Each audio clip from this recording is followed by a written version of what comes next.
What's up, everybody? I'm Collin, and I love craft beer. When I go to neighborhood breweries or breweries across the state, I can't help but realize that there's not a lot of people who look like me in these tap rooms. Companies and industries are taking a hard look at diversity and inclusion efforts, and the craft beer industry is no different. So I teamed up with the Mass Brewers Guild to take a deeper look at why breweries are not as inclusive or as diverse as they might want to be. So join me as we travel to some of Massachusetts' most popular breweries, get a behind-the-scenes tour, and have a conversation over a beer about how craft brewers can be more inclusive as a culture. This is the Black Brew Dialogues.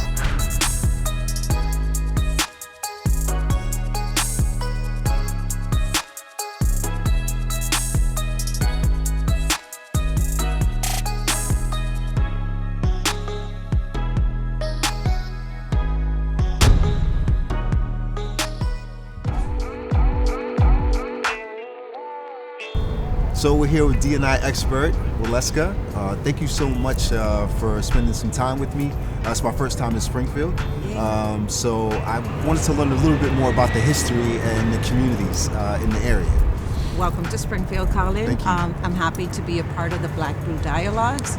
Springfield is the city of first, and we are the home of the invention of basketball, the invention of the first rifle, motorcycles. We have MLB players, NFL players, and NBA players that are part of the product of Springfield. So I am happy to welcome you and look forward to sharing more about our history. So I was born and raised in Boston. We're talking about segregation. We talk about the 60s and the desegregation of the public schools. So I know a little bit about that, and I would say the city of Boston is still pretty segregated. Would you say that Springfield has a similar divide? I would say that there's a lot of untangling to do. As we name, explore, and learn what racism means specifically for our community, it's quite challenging for some people to accept. There is a challenge because right now in Springfield, we are a majority minority community. So it's about 40% African American, 40% Puerto Rican and about 26% African American, and I still think that the city is grappling with the complexity of our history and what that still means, and how it's impacting not only segregation but other types of integration within schools, within businesses, in our community. What can the industry do? What can the industries do? Like, for instance, what can the craft beer industry do to be more inclusive, not just with the patrons in their tap rooms, but with the community at large? Yeah. So I feel that the brewery industry, like many industries, have to be bold. They have to be creative. They have to think about what DEI strategies, diversity, equity, inclusion, and I would add belonging, apply to their communities and to their areas. So one thing is understanding the community that you serve and trying to reflect it. So in your hiring practices, in your procedures. Another area that I would encourage improvement is in the marketing. It's no longer okay to say, well, we want to hire people of color, but they're just not applying. Right. And so what efforts are you really doing to welcome them? And then the third, and part of that creativity, I would say that the benefit that we have of being such a rich community in any brewery is that you have a global community in your backyard. So how do you go to communities and bring people in? For example, here in Springfield, we have White Lion Wednesdays. It's an opportunity for the business community and our inner city communities to just come out and mingle and enjoy a beer and learn more about the opportunities that the brewery industry brings to us. Well, Waleska, thank you so much for taking the time. I really appreciate it, and I want to say, I just thank you for the work that you're doing within the community. It means so much to me. I'm not, a resident of Springfield, but I grew up in a community of color, and having people like you that are constantly fighting for racial justice and diversity and inclusion is so important. You spoke of White Lion, and I'm actually headed over to talk to Ray Berry right now a little bit about the brewery and like what he's doing within the community as well. Hey, what's up, man? What's up, my friend? Oh man, it's good to see you, man. Perfect time. I just cracked 2 beers for us. How you doing? Oh, thank you. So we'll pour this up for you. I know you're talking my language right now. I know you're a New England IPA fan. Yes, absolutely. So we got something for you. This is a nice, light 6% New England IPA. Nice. Part of our Dank Dreams Dripping Hop series. So I think you'll enjoy this. You'll get a nice character profile on the beer. Yeah, I love the logo. So tell me about the logo. Tell me about White Lion, why you chose that name. We wanted a name that would resonate and allow us to cultivate and facilitate conversation. So White Lion is a symbol of good for humankind. It's an extension beyond race, color, creed, or gender. So it doesn't matter who you are, where you come from. At the end of the day, it's about sharing a common experience. And for us, that experience is good craft beer. Yeah. Being in a place where you can socialize, meet new people, make new friends, and have a good time. Yeah, I love it. So, I mean, you could have put this tap room anywhere in Western Mass. Like, why Springfield? Springfield is my home. I'm a firm believer in the city of Springfield. It's a great place, not only to live, to raise a family. It's culturally diverse, it's ethnically diverse. And at the end of the day, when I was looking at the framework of the business, Springfield from day one, unquestionably, was a location that we were gonna have this brewery at. There was no other way. If it didn't work in Springfield, then we would have moved on and tried some other venture. Hey, Mike. Hey, Collin. Hey, what's up, man? How you doing? Good. Nice to meet you, brother. Yeah. Hey, man, I love the stuff that y'all are doing up here, man. First time in Springfield. Oh, yeah? Welcome. Yeah. So thank you for having me. And I just want to learn a little bit about the process. Yeah, we're right at the part of the day where we're going to mash the grain out of the mash tun, and you can help out if you want.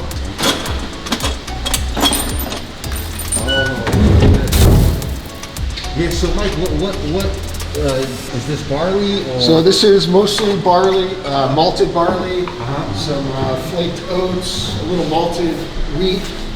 Yeah.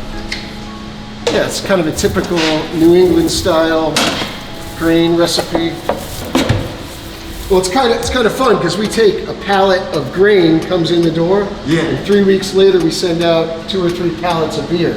Yeah. So it's kind of fun to watch it convert from grain into So why delicious. You doing that? What got you into craft brewing? I imagine you've been doing this for a long time. I've always loved good beer, and a little while after college, I went to a little brew pub looking for a bartending job. Yeah. They gave me a job cleaning and helping out in the bottling room. And a couple months into that, one of the brewers quit, and next thing you know, it's 25 years later. And wow, 25 years in the game. So this is the triple IPA we were talking about. I just brewed this last week, so it's nowhere near finished. Yeah. But we can put a little. Take on stuff.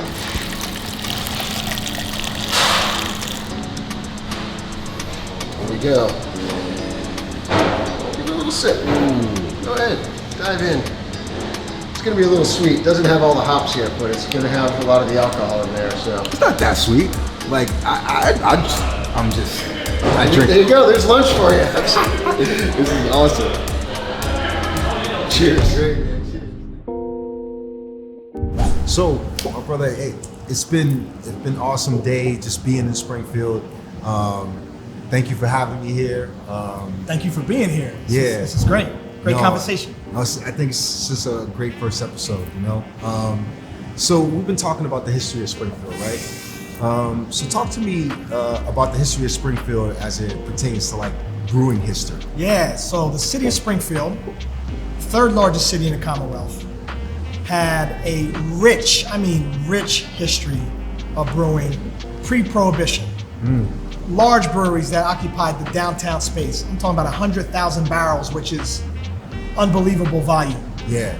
Prohibition came and only 1 or 2 tried to reignite the brewery, but it failed within, I think, 3 or 4 years. Yeah. Ironically, though, the history includes the Geisel family. The Geisel family, for some, resonates to Dr. Seuss. Right. So Dr. Seuss and his family were the original brewers in the city of Springfield. Wow. Wow. So, you know, because you think about Dr. Seuss, this is children's books versus like Correct. brewing beer. So Right. it's a little different. Yeah. It is, absolutely. But a rich history. I mean, Dr. Seuss, as we all know,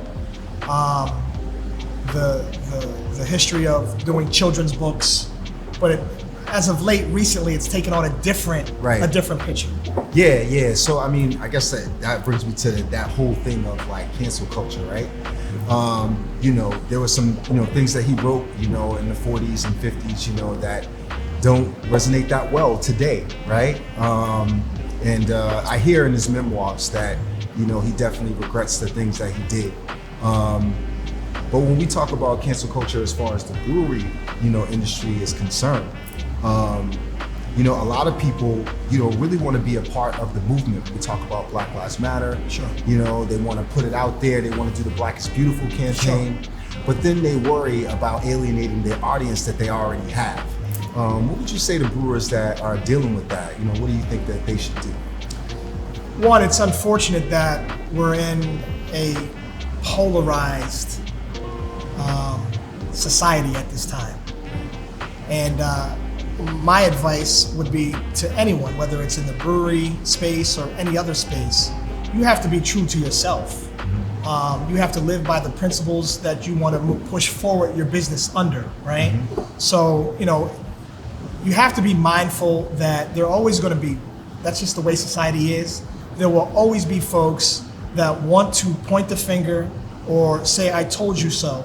But as long as you stay true to who you are and what you're trying to move forward, then at the end of the day, you're being true to yourself, you're being true to the customer who truly appreciates who you are, where you're not flip-flopping just to flip-flop, right? So they appreciate that. They appreciate the genuineness, and that would be the advice. The advice would be mindful of, don't be ignorant too, right? But be who you are. Don't be afraid to spread those wings and beautify who you are, what your brand is about, and what your business is about. Because if you box yourself in, that will hurt you long-term versus short-term. Speaking of who you are, right? Let's talk about the elephant in the room, right? Yeah. You're one of maybe a dozen minority-owned breweries in the state of Massachusetts, right? Why do you think there are so few? So it's my understanding there are over 200 breweries in the Commonwealth. And to your point, there's only a handful of us. And I think when you look at, sometimes people say perception is reality. So when you look at the space in general, there tends to be men or white men, it tends to be a white male dominant trade. When you go out to various breweries, you see a lot of white men in that respective space. When you see marketing of breweries, you tend to see white men being at the forefront of the conversation. So when you look at the dynamic of marketing, the dynamic of perception, what has an impact on reality, folks will tend to see that they don't see themselves in that space, whether you're a person of color, a female, whatever it may be. Right. So people tend to gravitate towards what they're comfortable in seeing. And if you don't see it, then you may not gravitate towards that respective space. And because of that, you may not educate yourself in that respective realm. So I think that may be one of the main issues that when you look at the totality of the trade, not only in the Commonwealth, but throughout the 50 domestic states, there's that perception that it's a trade that does not cater to who I am. Right. And then that leads folks that have the entrepreneurial spirit or want to get into the trade to possibly pause or hesitate to even make that step forward. Yeah, facts. You know what? So, you know, when we talk about like you being one of 12, right? Do you feel like there are struggles like that you deal with that your white counterparts don't? In the very beginning, I was very mindful that I was entering a space that did not have a lot of minority, Black, Brown, Latinx, But at the end of the day, it had to be, again, being true to yourself. Or taking that leap of faith, erasing the risk factor, and looking at it as a true business, right? Everyone, through the test of time, there's always a first, there's always a swatch of firsts that break down the barrier. And if White Lion or any one of the other minority-owned breweries in the Commonwealth can lead by example and break down some of those barriers, then that's what the trade needs, right? There's always a starting point. So someone has to start and be part of that finish line. So yes, there are 200 odd breweries and 95% of them are white-owned, but White Lion, 4 others, a dozen others start to expand the conversation, start to expand the fold, then that's going to lead to a broader conversation around folks wanting to get into the trade, possibly owning or brewing, right? So there's always a starting point, I guess is my point. You have to start somewhere, and you have to be in a position to honor who you are, break down some of those barriers. There's going to be folks from the outside looking in, like, oh, what are these guys doing? I heard it. I heard a couple of those comments, like, what does he think he's doing? Right? Or why is that? But you just got to let it roll, man, because at the end of the day, you got to prove yourself. Prove yourself by who you are, your commitment to who you are. For us, it's a commitment to the community. Strong brand, we're going to tell our story, how that brand resonates throughout the community that we work within. And then good quality liquid. We put all of those pieces of the puzzle together. If they want to be a naysayer, let them be a naysayer, because we're going to continue to drive and move forward. Yeah, I think it's pretty interesting, because when you talk about the history of brewing beer, Native Americans were brewing beer here on this continent before Europeans were brewing beer here, right? So, like, who does the culture really belong to? It's just a sense of, like, us, as people of color being excluded from that. So when we talk about introductions, right? Like, and people of color being introduced to craft beer, how can we do a better job? Because I think for me, I try to invite, my homeboys to the brewery, and they'll come, I make it a special occasion. I'm like, it's my birthday. We're going to this brewery. And they're like, and I'm like, no, just come. It's going to be good. Right. So they try it, they like it and stuff, but they'd much rather just go get a domestic beer, right, from the liquor store, and just go in the backyard and grill, and just chill out. They don't feel like this is a space for them, like it doesn't belong to them. So what would you say, to people of color that, two-part answer to that one. Yep. So first, getting back to the educational piece, there is that history of Black and brown people being part of the brew process since the day of time, right? Right. So a piece of history will show that some of the original fermentation utensils were found in Africa. Yeah. And when the Africans made their way to the United States by way of the slave trade, right, on the plantations, Africans, the slaves, were responsible for brewing the beer for their masters. They were the labor to brew the beer. Right. They took all that tutelage and tools that were in Africa and brought them to the United States. Yeah. In the 1500s, there was a large number of women that were brewing beer, right? And then you couple that with the Native Americans in our own homeland. So there's a history that hasn't been told or shared generationally, right? And I think if we were able to reignite those conversations, and re-educate, then I think it would create a much more level playing field and a much more level comfort space for the total population. So that's the first. I wanted to get back to that. So on the aspect of rallying the troops and bringing people in, I see that, right? I have friends that they gravitate towards a mixed drink or the green bottle drinks and the more popular hip type beverages in our community. But people tend to forget, and again, this is an educational piece. Craft beer is a premium beverage. And people tend to gravitate towards the premium aspect in my mind, when I was going through college, the premium aspect to me was a Heineken, right? But not knowing that craft is much more greater than that premium in my mind, right? So I think it's just a matter of exposing and continuously exposing and showing that the trade in general can be inclusive. And I think if there's the ability throughout the 8,000 breweries and the 200 in Massachusetts, and we can move that needle around diversity and inclusion and chop up that fabric, I think it's going to draw more people. Yeah. More people of color, more women into the fold. But we have to outwardly expose that. So I credit you by saying, yeah, I'm bringing my friends in. Yeah, I'm trying. I'm going to bring my friends in too. I'm going to bring my family in too. And they're going to have exposure to it. Right. At a minimum, they'll have exposure. Right? Yeah. So they can't say, I didn't know, because we're going to expose them to it. And there's going to be folks that just won't, there's going to be folks that just don't drink craft beer. But you're going to open up some doors.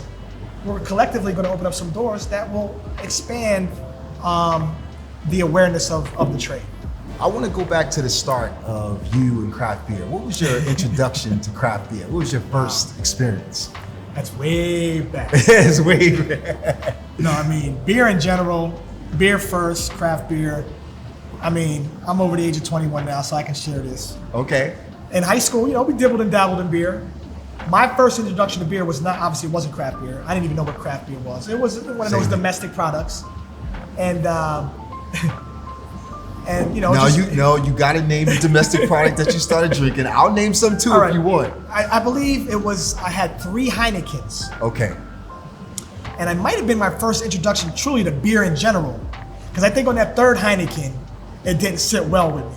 Okay. Right? So that was an experience in itself. So I go back to malt liquor. Oh, like I'm going back to OE, private stock. Okay. That's the type of stuff that I was introduced to. And when we talk about history, right? You look at Billy D. Williams. Yeah, that's true. Right? That's and true. how malt liquor was introduced to us. That was the dredges, right? Yeah, that's true. And that is so true. that was like a middle class white thing. They tried to that was an elegant thing that they tried to introduce to them. It didn't work. And then they brought it to the neighborhoods. That's a great point. And so it was a 40-ounce bottle, 40s. and it could get you super nice. The alcohol content was up here, and it was an experience. So that was yes, high school, then to college, it was all 40 ounces. Okay. We would go to the local packy, and it was all 40 ounce. For the most part, it was 40 ounce driven, man. Yeah. Old English, private stock, all of St. those, Ides, right? yeah. And but to your point though, malt liquor somehow found its way into the communities of color and took a stronghold, right? And you talk about the Billy D aspect, right? Those commercials, I can still see some of that. Yeah, I can take you to Ice Cube too with St. Ides, right? And That so whole how they used African American celebrities The whole genre. to promote that to us, right? As it was cool, but really it's the dredges of was. the industry, Yeah, absolutely. right? so it's now, interesting. but flip that. Now, if we were exposed at the outset of craft, and craft was the hip thing to our community, as it was the hip thing to the majority community, I'm with where you. we would be right now. Yeah, Right? I totally So understand. you rewind 20, 30, 40 years. Yeah, Billy D sitting around. And if he was sitting around with a higher end product, yeah. that perception, that visual to our community would be totally different than it is in 2020. No, it's totally true. That's why I mention it. I think about it and I look at that way is it was a way to exclude us from that craft beer, from that era, Once it wasn't cool enough for white people, then it was like, well, we can push it off to them. And also just talking about the perception of what distributors think about the African and Latino community is that we don't like craft beer. And so they don't market to us, right? But if I don't know about it, how would I know if I don't like it or not, right? Absolutely. And so when I look at that, I just think it's really backwards, because if you're trying to make money, then you should try to do what you can to distribute to a market that really likes to drink alcohol. When we talk about African Americans, we like to drink. So to that point, I'm glad you made that point. Economically, you would have thought that we would have figured it out, we being the entire collective, Right.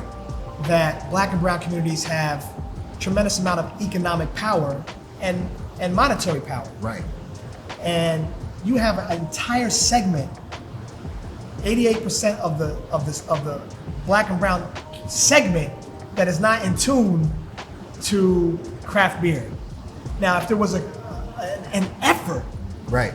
to proactively, not reactively, because there's a lot of reaction lately, Yeah. but proactively, truly proactively, include us in those conversations, have us at the table, be part of the marketing plans and the marketing budgets, and create a whole new visual.